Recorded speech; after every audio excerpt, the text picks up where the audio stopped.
Kalau dia disediakan penolong, berarti kita harus terima. Kita harus terima. Jadi kita tidak boleh bilang, saya enggak. Dulu saya pernah bilang, saya enggak pernah putus asa. Saya enggak dipenuhi. Akhirnya saya bilang, udahlah, enggak harus. Yang penting ada buahnya. Enggak harus berbahasa roh. Saya sudah sampai tahap seperti itu. Tetapi satu ketika tanpa saya sadari, ketika saya menyembah Tuhan, saya dipenuhi Roh Kudus. Tapi kan yang jelas saya tetap rindu. Saya tidak menolak. Haleluya. Mungkin 10 malam ini saudara tidak dapat. Terus rindukan. Siapa tahu ketika saudara ada di kamar mandi, menyembah Tuhan sambil duduk. Oh, bisa enggak? Bisa. Nothing is impossible. Haleluya. Orang Kristen boleh enggak berdoa di kamar mandi? Dosa enggak?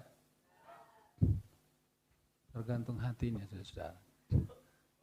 Haleluya. Tanda awal, katakan sama-sama. Tanda awal. Tanda awal seseorang telah menerima baptisan untuk kepenuhan Roh Kudus adalah berbahasa roh. Tanda itu bisa didengar. Oh, ini tandanya. Kisah Para Rasul 2, 1 dan 2. Ketika mereka dipenuhi Roh Kudus, ada tandanya. Apa tandanya? Berbahasa roh. Amin. Gereja Sidang Jemaat Allah meyakini ini, saudara-saudara. Tanda seseorang yang dibaptis Roh Kudus, dipenuhi Roh Kudus adalah glosolalia atau berbahasa roh. Ini tanda awal. Saudara, Ibu Ibrahim pernah bersaksi di sini. Saya sudah pernah dipenuhi Roh Kudus, dibaptis Roh Kudus, tapi hilang. Sekarang saya cari lagi. Seseorang kalau sudah dibaptis Roh Kudus sekali untuk selamanya. Seharusnya. Ketika saudara dibaptis Roh Kudus, dipenuhi Roh Kudus, kita kan sudah terima. Kalau sudah terima, pakai setiap hari. Buat apa dikasih kalau kita nggak pakai? Kalau kita nggak pernah pakai, hilang. Pasti hilang. Saudara, ketika saya pertama kali dipenuhi Roh Kudus, saya tidak mau membuat-buat sendiri. Mungkin ada orang membuat-buat sendiri. Atau menumpangkan tangan, diajari. Barangkali ada itu. Tapi dari dulu, saya tidak mau yang buat-buat sendiri. Saya bilang, Roh Kudus penuhi aku. Ketika saya dipenuhi Roh Kudus, saya sendiri heran. Loh, ini yang dipenuhi. Terima kasih tuh. Saya terus ikuti. Ketika saya selesai berdoa, saya ingat nggak bahasa roh itu? Saya ingat. Bisa nggak saya ulang? Mulut saya udah terbiasa. Ketika selesai berdoa, 2 jam kemudian, mulut saya kadang ngomong lagi seperti itu. Gampang mengucapkannya, saudara-saudara.